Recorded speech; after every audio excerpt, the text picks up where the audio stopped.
안녕하세요. 워싱턴 윤준혜의 윤주입니다.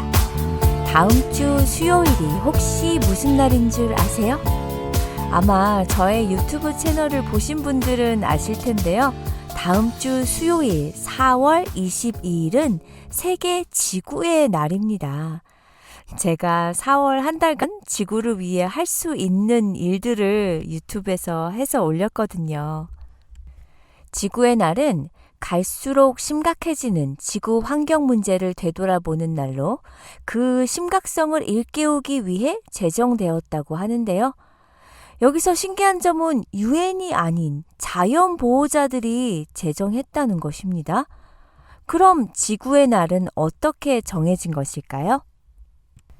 1970년 4월 22일 미국 위스콘신주의 게이로드 넬슨 상원 의원이 1969년 미국 캘리포니아에서 발생한 해상 원유 유출 사고를 계기로 환경 문제에 관한 관심을 불러일으키기 위해 주장한 것에서 시작이 되었다고 해요.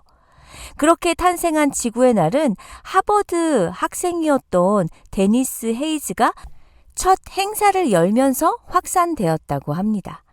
민간 운동으로 시작된 지구의 날은 올해로 벌써 54번째를 맞이하고 있는데요.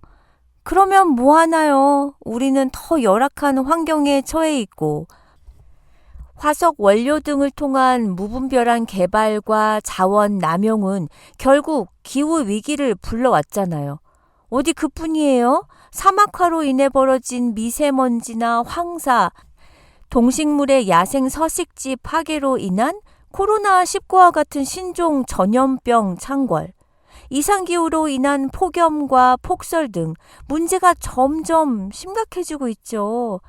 즉, 지구를 삼터로 하는 인류와 모든 동식물의 생존을 위협하고 있다는 겁니다. 이제 지구의 변화는 어느 한 지역, 한 나라만의 문제가 아닌 지구촌 우리 모두의 과제가 되었어요. 그 투모로우라는 재난 영화 보셨나요? 이 영화가 2004년에 나왔던 영화였는데 영화 투모로우에서는 급격한 지구온난화로 인해 지구 곳곳에 이상기후 현상이 일어나는 내용을 담아내고 있는 영화거든요. 상상하기도 싫지만 영화를 통해서도 알 수 있듯이 실제로 이런 일이 일어난다고 가정하면 정말 끔찍합니다. 이런 일이 생기지 않게 하기 위해서는 우리 모두 지구를 지키기 위해 하나가 되어 노력해야 해요. 이 지구에서 온전한 생태계를 유지하고 있는 곳이 얼마나 될 것 같으세요? 깜짝 놀라실 거예요. 지구상의 3%도 채 안 된다는 분석이 나왔는데요. 기후위기 영향까지 고려한 것이 아니어서 이조차도 실제로는 과대평가 됐을 수 있다는 지적이 뒤따릅니다. 국제공동연구팀은 토착 동물 개체수가 유지되고 서식지가 온전하게 남아있는 곳은 전 지구 육지 가운데 아마존과 콩고 열대우림, 동시베리아와 캐나다 북부 툰드라 지역, 사하라 일부 지역뿐이라고 했어요. 연구팀은 이들 지역이 매우 희귀하고 보존해야 할 특별한 장소임에도 이 가운데 11%만이 현재 보호구역으로 지정되어 있다고 지적했어요. 코끼리나 늑대처럼 중요한 종들을 서식지가 훼손된 지역에 재도입하면 전 지구 땅의 20%까지 생태계를 복원할 수 있을 것이라고 밝혔는데요. 연구팀은 인간 영향지도와 국제자연보호연맹 적색 목록 등재 동물 7,000여 종의 1500년대 및 현재 분포도를 접목하는 방식으로 분석한 결과 온전하게 생태계가 보존된 지역은 전 지구의 2.9%가 채 안 되는 것으로 나타났답니다. 7,000여 종은 대부분 포유류지만 조류와 어류, 수목류, 파충류, 양서류 일부도 포함이 되었어요. 하지만 온전한 서식지라고 여겼던 곳 대부분에서 사냥이나 밀렵, 외래종의 침입, 질병 등으로 생물종들이 사라져가고 있다고 말했어요. 지난 2020년 프랑스, 독일, 영국, 캐나다 등 50개 이상 국가가 2030년까지 자연 파괴를 중지함으로써 지구의 3분의 1을 보호하기로 약속한 바 있다고 해요. 연구팀은 미국 옐로스톤 국립공원에 늑대를 재도입해 생태계를 복원한 사례를 들며 인간의 영향이 아직 덜한 지역에서 사라진 1에서 5종만 집중 복원해도 온전한 생태계를 20%까지 늘릴 수 있을 것이라고 말했는데요. 실제로 한때 늑대는 이 미국 쿠바에서 북극까지 분포한 종이었는데 1800년대 미국인들이 목축을 시작하면서 가축을 잡아먹는 늑대를 사냥하기 시작해서 그 수가 급격히 줄게 된 거예요. 1926년에는 옐로스톤 지역의 모든 늑대 무리가 사살되었어요. 이후 70여 년 동안 옐로스톤 지역은 최상위 포식자를 이루면서 초식동물의 수가 급격히 증가했고 초식동물이 나무가 자라기도 전에 묘목을 죄다 먹어치우면서 연쇄적으로 생태계 균형이 완전히 깨졌다고 해요. 심각성을 인지한 환경단체들이 옐로스톤 생태계 복원에 나서면서 1995년 캐나다에서 잡은 14마리의 늑대를 옐로스톤 국립공원에 방생했고 늑대들은 향수병을 앓기도 했지만 새로운 지역에 잘 적응해 갔고 지난 25년 동안 옐로스톤 최상위 포식자 역할을 수행했답니다. 그나마 살짝이나마 희망적인 내용은 그 수는 빠르게 증가해서 2014년에는 늑대의 수가 83마리로 집계되었다고 하네요. 언젠가 접했던 뉴스 내용 중에 몇 독수리들의 종류가 멸종 위기에 처해 있고 또 나무도 130종인가 사라질 위기에 처해 있다는 내용을 들은 적이 있었어요. 간혹 동물들의 멸종 소식을 접한 적은 있지만 나무가 멸종 위기라니요. 도대체 이 지구가 얼마나 아픈 걸까 생각하다가 앞으로 작게나마 실천할 수 있는 것들을 적극 찾아보기로 했었죠. 그래서 그 몇 년 전부터는 아들하고 가끔 쓰레기를 주우러 나가기도 해요. 그래서 앞서 말씀드린 대로 제가 4월 한 달간 저의 유튜브 채널에 지구를 위해 할 수 있는 일들을 해서 영상으로 찍어서 올린 것들이 있거든요. 그리고 이번 한 달간만이라도 정말 쓰레기를 좀 줄여보자 해서 아들 제 도시락 쌀 때도 일회용 젓가락도 전혀 쓰지 않고 최대한 리사이클 할 수 있는 용품들은 철저히 분리해서 분리수거함으로 가져다 놓고요. 그리고 거의 평생 실천하고 있는 걸로는 텀블러 항상 가지고 다니면서 생수병 안 쓰기, 플라스틱 비닐봉지 안 쓰기 위해 장바구니, 쇼핑가방 챙겨서 다니기 등이에요. 조금 불편한 것을 견딘다면 실제로 우리들이 지구를 위해 할 수 있는 건 무궁무진합니다. 우리나라에선 매년 지구의 날 4월 22일을 기념해 전국의 공공기관 주요 건물들을 중심으로 소등 행사를 해요. 저녁 8시에 10분 동안 소등을 하는 겁니다. 단 10분일 뿐이지만 그 파급력은 어마어마하다고 하는데요. 10분 소등의 효과는 어떤 것일까요? 10분간 소등은 30년생 소나무 403그루가 1년 동안 흡수하는 탄소량과 비슷하다고 합니다. 와우, 무려 온실가스를 2660kg 절감하는 효과가 있다고 하네요. 이것은 우리의 생활 속 작은 약속과 실천으로 얻어지는 아주 값진 결과입니다. 대단하지 않나요? 정말 별건 아닌 10분의 소등의 결과가요. 미국에서도 지역별로 여러 행사와 함께 지구를 보호하기 위한 다양한 프로그램을 계획하고 실천하고 있어요. 동네의 쓰레기와 특히 플라스틱 쓰레기 줍기, 등산 중이라든지 또는 시냇가에서 바닷가에서 쓰레기 줍기처럼 작은 일이라도 손수하다 보면 사람들의 마음을 움직이는데 도움이 되지 않을까요? 아무튼 남은 4월 지구를 위한 일을 함께 해보자고요. 지구의 오염이 얼마나 심각한 줄 아세요? 솔직히 우리가 지금 당장 물이 오염돼 식수가 끊기고 쓰레기가 넘쳐나 악취가 풍기는 그런 상황이 아니니 실제로 심각함을 느낄 수 없겠죠.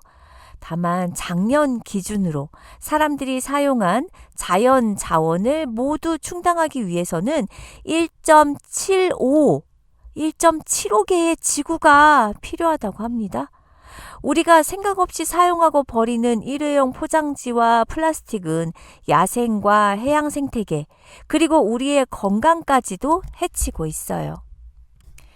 올해 지구의 날을 맞이해서 일회용품 사용을 줄이고 불필요한 자원의 소비를 줄여보는 건 어떨까요?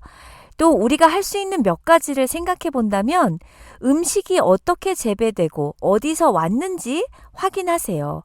대규모 산업형 농업은 수질 오염을 악화시키고 동물들의 서식지를 파괴하며 우리의 건강을 악화시키고 있습니다.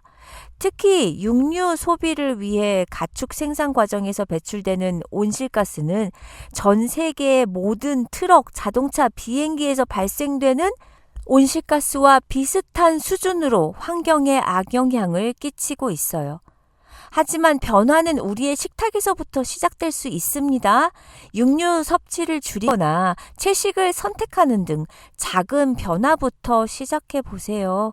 기왕이면 지역에서 생산된 식재료를 구매하시고 해산물을 구매할 때는 해양 생태계의 파괴와 연관이 없는지 확인해 보세요. 또 우리 엄마들이 쉽게 실천 가능한 것이 이 옷 덜 사기인데요. 이건 저에게도 쉽지 않지만 전 안 입는 옷을 버리진 않고 주로 리폼해서 입거나 주위의 친구들과 나누어 입기도 하고요. 아시겠지만 우리가 구매하는 모든 옷은 생산 과정에서부터 폐기되기까지 지구에 많은 악영향을 미치죠. 패스트 패션은 엄청난 양의 물을 소비할 뿐만 아니라 화학 제품을 남용하고 폐기물을 증가시킵니다. 우리들이 이 악순환을 끊으려면 어떻게 해야 할까요? 패션 디자이너인 비비안 웨스트우드는 덜 사고 잘 선택하고 오래 입으세요 라고 조언합니다. 지구를 위한 창의성을 발휘해 보세요. 일회용 포장재 없는 선물 포장, 직접 만드는 마스크 등 환경을 위하면서 동시에 우리들의 창의력을 표현할 수 있는 일들을 찾아보는 겁니다. 환경과 관련된 영상이나 애니메이션을 보면서 영감을 받을 수도 있어요. 지구의 날이 제정된 지 벌써 54년이 되었어요. 당시 전 세계 수천만 명의 시민들은 환경오염, 기름 유출, 살충제 사용, 산림 파괴와 같은 문제들을 더 이상 방치해서는 안 된다는 생각에 행동에 나섰지만 슬프게도 54년이 지난 우리는 지금도 여전히 같은 문제들 속에서 살아가고 있죠. 이제는 우리 모두 무엇이라도 시작해야 할 때입니다. 제가 실천해보기로 한 목록을 만들어 봤어요.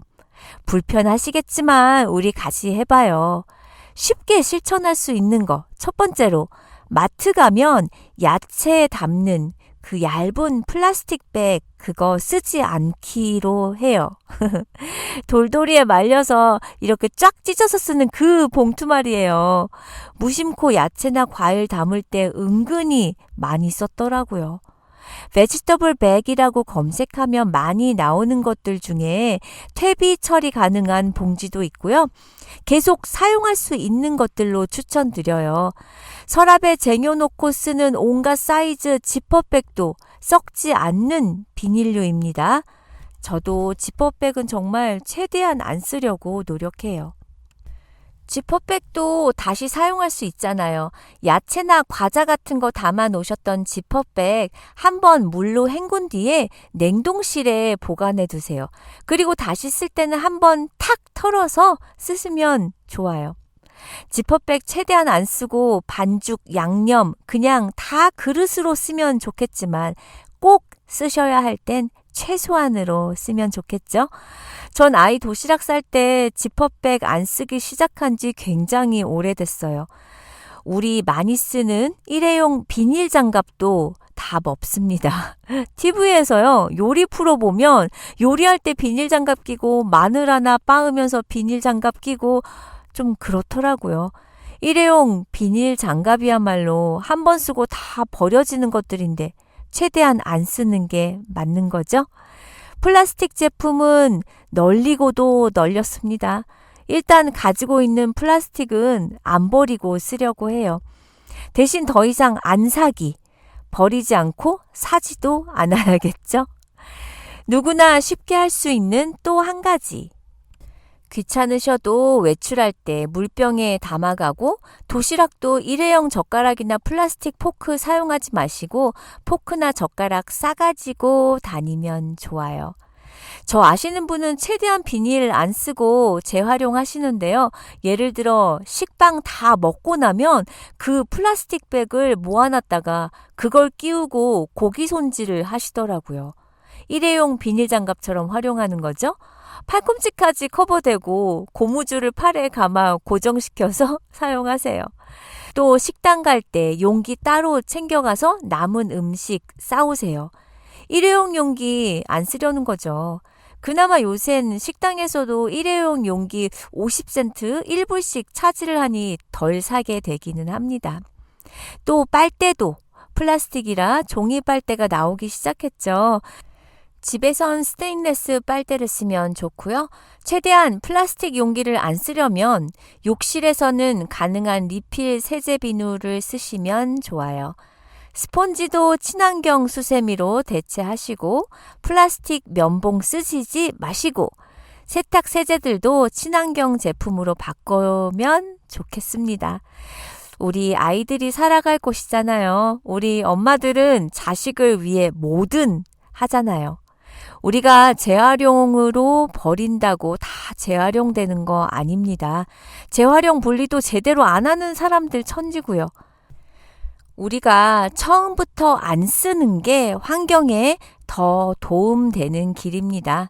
지구의 날의 의미는 오늘까지 우리에게 깊은 울림을 주고 있지만 매해 지구의 날을 맞이할 때마다 과거의 성과나 의미만을 기념하고 있을 수는 없어요.